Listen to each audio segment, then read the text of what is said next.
So today we are diving back into our series on recording, editing, mixing, and mastering live worship music with the song Waymaker that we recorded at a night of worship at the Creek Church.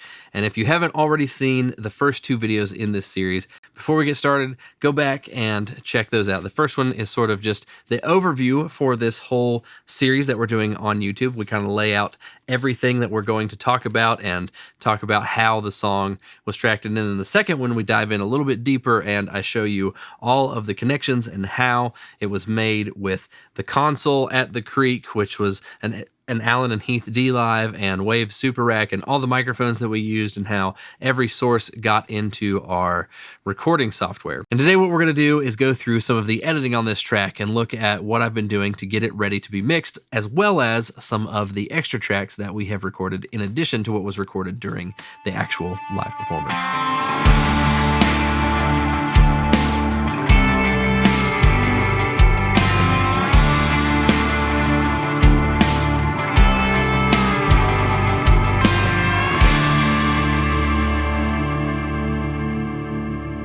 We're going to dive into this Pro Tools edit, but first I want to just ask you, please subscribe to the channel. If you haven't already, you can hit the bell notification so that you don't miss any of the other videos in this series, and you can also hit the like button. We really appreciate that. That helps us to get our videos in front of more people and help more folks be able to do this, all right? Also, I just want to say that you can download these tracks below. There's a link.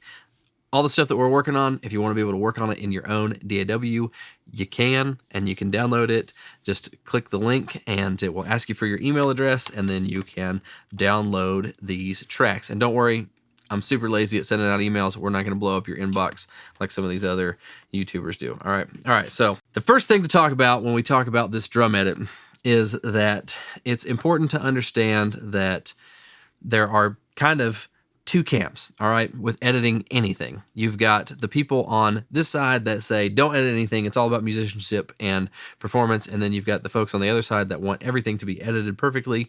I think that it's really important to make our decisions when it comes to an edit and sort of be a little bit more balanced and try to lean towards musicianship where we can, but to also note that at this day and age, you know, all the people that are at the very, very top of this, they're editing stuff. And that's just, you know, when we're comparing something that was done on a local or small scale to something that was done professionally in Nashville or LA for major label, it's been edited, okay? It's just, it sounds perfect. That's what our ears are used to hearing. So we need to do some editing. Now that we've gotten that out of the way, feel free to comment as much as you want below about how terrible it is that we're editing this live performance. But I want to show you that it really doesn't matter, because the way that we're going to edit this, it's already played so tight, and that's really what you want when you're going to make an edit.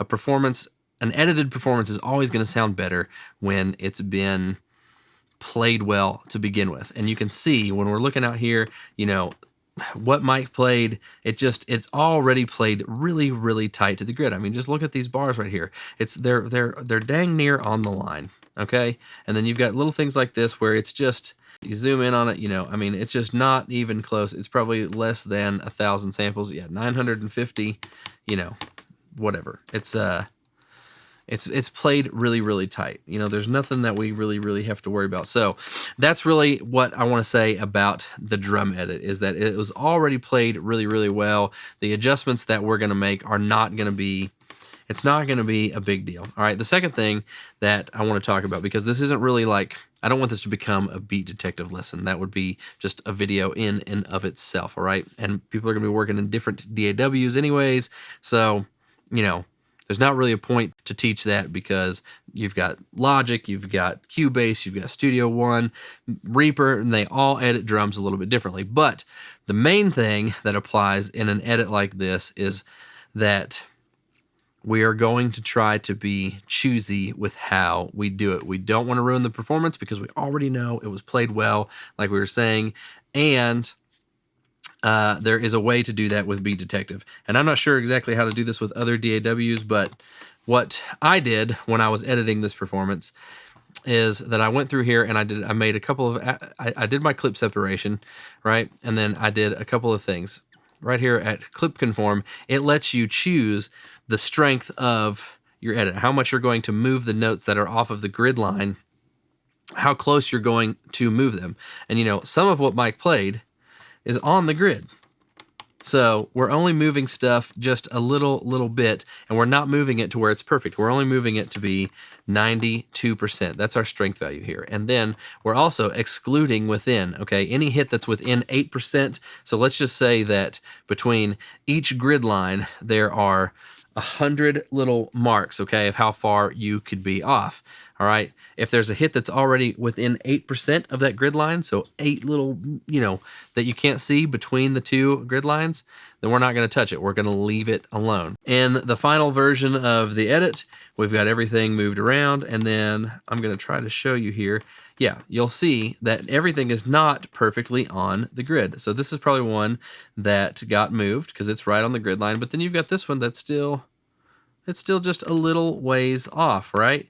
And that's because of the settings that we chose in Beat Detective to sort of retain some of the humanity in Mike's playing. So other things that are worth mentioning about this drum edit are that what I did was I edited all of the close mics, the overhead mics, and the crowd and room mics, because there is a significant amount of drums in these crowd mics. Let me just turn that up so you can hear it.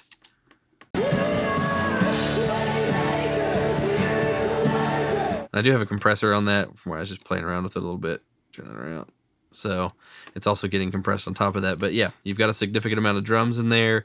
So I wanted to include that in the drum microphones and in that edit. Now, the thing that gets a little bit weird is that one of the questions that I asked myself was, is this going to affect the lead vocal? So I actually tried this once with the lead vocal being included, actually all of the vocals being included in there, because if you're in a studio situation, you'd have all the room microphones around the drum kit, and maybe even there's a guitar player that's playing live in the room, and all that stuff gets edited with the drums if you make an edit, right? And so I thought to myself, okay, I probably want to do that because that's going to help with the phase coherency of all the different microphones. I tried it and it just made the vocals sound terrible. So then I thought, well, I'm just going to try it once without moving the vocal, without doing any edits to the vocal, just include the close mics, the overheads, and the rooms, and then I'm going to put the vocal in, and I was pleasantly surprised. So let's just go ahead and take a listen to that, and then I'll tell you why I think that worked. Oh, I worship you, yeah. I worship you, you are. So we're not hearing any like weird flamming or anything like that with the kick. Sarah's vocal doesn't sound super wonky. Like you can even listen to it with just the crowd mic and the room mics on.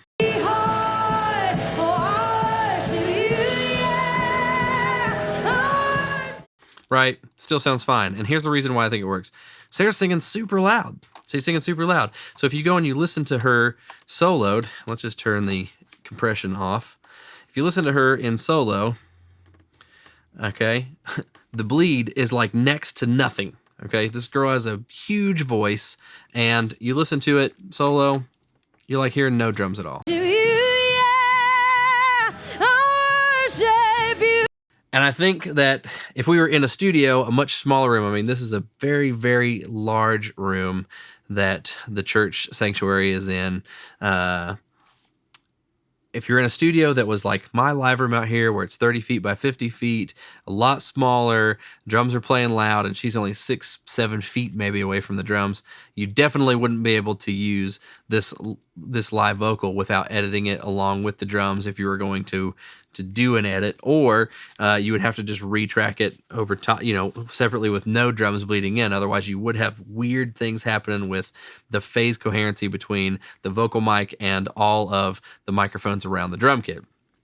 This, I think, works because there's basically no drums in her microphone. I mean, even in the quieter spots, where it was just sort of the tom and the kick, you listen to Sarah's vocal. I worship you. I worship. And if you pull the drums back in, it's just not a problem. It's just not a problem. So this is maybe also had to do with the fact that she's, a good 20 feet away from at the front of the stage from where those drums are. So all that to say, I know it's getting a little long-winded, and we've got a couple other things to talk about, but I did not edit her vocal with the actual live drum microphones, okay? So, and then of course, the last thing that I did was I went through, and you can see here, I cleaned up all the toms, all right? So we've got all the tom hits. They're all basically isolated, just tom hits, all right? And that's it for the drum edit. So we just made small adjustments, tried to keep the performance intact, and we included the close mics, overheads, and the crowd microphones. All right, so now let's take a look at the bass guitar, and I've got a couple of things here. So first of all, the bass that was actually played during the night of worship, this came from Ableton, and we decided to re-record the bass because it's just not good enough for what we want for this mix, okay? It's pre-recorded, and so probably because these tracks were purchased from a multi-track website, legally we can't use it anyways, but it's also, it was pre-recorded, and then it was pitch shifted. You get all these weird artifacts, right? It sounds like there's crickets in it or something. So we ditched that, and David ended up replaying it. And I just want to talk about the process that I would do to edit a bass guitar performance like this. So the first thing would be that I want to time align it. All right. And so for bass guitar, I use Elastic Audio. So I went ahead and I made this duplicate playlist here, and you put it in analysis mode with the Elastic Audio on, and it's going to give you all these analysis markers, and it's very simple. Most DAWs can do this. You just go ahead and you just quantize it, right? And so then you're going to get all of these warp markers, all right? And so once I've quantized it, I just go through, I listen to it, make sure that it's all been played in time. All right, then the next thing that I'm going to do is I'm going to take my committed bass guitar track, and I'm going to transfer it into Melodyne. And so then we can see on here that we've got, pretty much everything looks like it's actually really good. David's bass guitar intonation is it's real good. So been set up real well. You can just see that, but we're just going to go ahead and get that extra 10% by hitting select all and going like that. And you can see they're barely moving. Right? So we do that, and then we commit it, and that's it for bass. That's how you make bass sound awesome. Just go through, make sure all the right notes were played, and then you just slap it into Melodyne. You don't do anything funky with Melodyne, just select all, pitch center at 100%, and it's like your bass has perfect intonation. The last thing that we need to talk about is that we decided to ditch the acoustic guitar. If I was in charge of this project for a church client that was paying me, I would say, hey, let's ditch the plugged-in acoustic because it just doesn't sound good. It's hard to mix. It's hard to make it sound right. So let's just ditch it. So we did that, got rid of the acoustic, and decided to re-record it. But I also didn't want to come into the studio and use all of this to do acoustic guitars the way that I normally do, because I wanted it to be something that a church could replicate. So we just grabbed one of the, I think they're $150 AKG condenser microphones. It might be $200. I don't know. It's an affordable small diaphragm condenser that we have at the front of the stage for our room microphones that go to our in-ears and our performers. And we just took that into Zach's office, and Zach and I set up. We grabbed his Gibson J45, and we're using like a 10-year-old Motu interface that's in his office at the church. And we laid down 3 acoustic guitars. So we've got kind of these 2 parts at the top of the song in the slow section, sort of just strumming diamonds and a little picked thing here.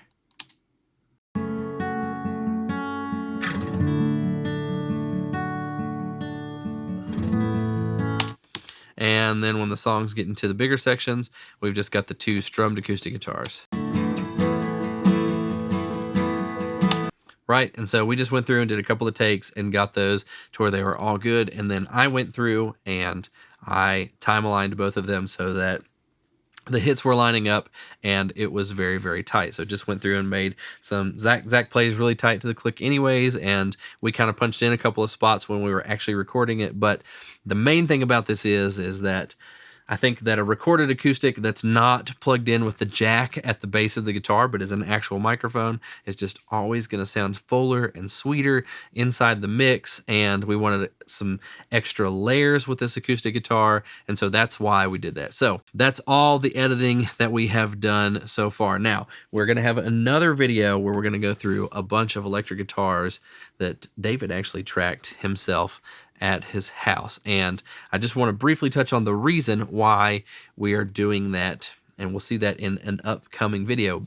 And I think the reason why is because we really wanted to try to just take this to the next level and show you that outside of just the actual live performance, you can really take a song and make it sound more like a commercial release by going the extra step of recording a few things after the fact. And it's very, very simple to do that. So we're going to show you what all of those layers sound like and go through the guitars in an upcoming video. We're also going to go through in an upcoming video and show you how I would go about tuning a vocal like this with Sarah singing the lead part to make it to where it still sounds natural and correct and live without being too heavy-handed, and how you kind of avoid some of the artifacts that can happen from the other instruments that are sort of bleeding into this microphone, which you've already seen.